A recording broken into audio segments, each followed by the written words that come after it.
bill relates to the regulation of private mines and seeks to impose a similar regulation for private mines to other mines.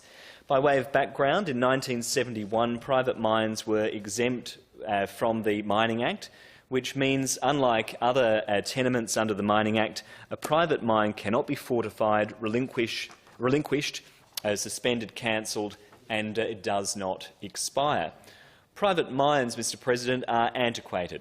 They're an old-fashioned scheme and they have very different legal protections to other mines in South Australia.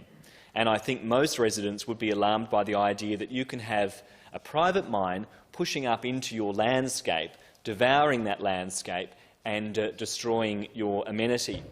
Now, the Mining Environmental Impact of Private Mines Amendment Bill seeks to amend the Mining Act of 1971 to improve community consultation and ensure consideration of the environmental and health factors associated with private mines. And I think this is something that the community really expects. Under the current Act, private mines are exempt from the broader definitions of environment that commercial mineral operations are required to adhere to.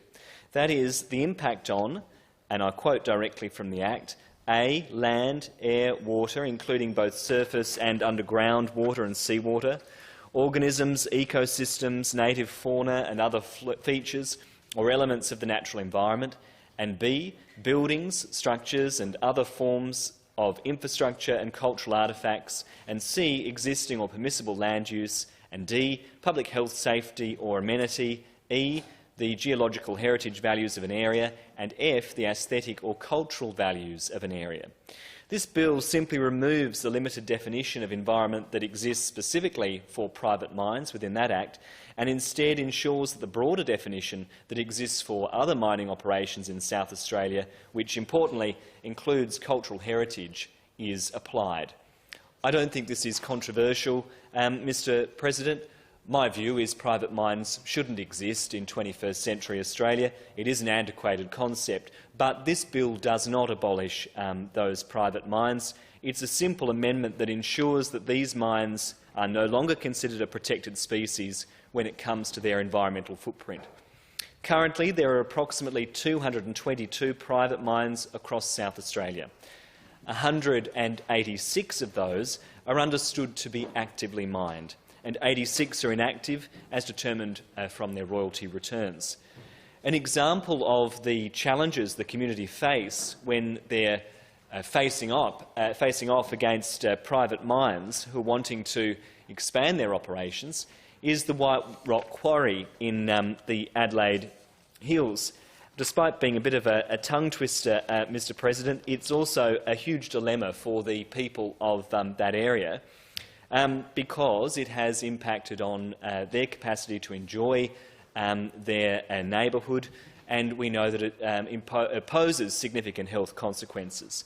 Now, while Hanson were recently informed that they would be required to revise their mining operation plan and resubmit to the Department of Environment and Water within 6 months, we remain very concerned, that is, we in the Greens, that the environmental objectives that they're currently assessed against as private mines will not take into consideration the cultural value of the site. And I think that's really appalling, Mr President. This bill will not only ensure that the impact on cultural heritage is part of any approved plan, but also that the impact of the mining operations on the health and safety of the population in the vicinity of the private mine is taken into consideration.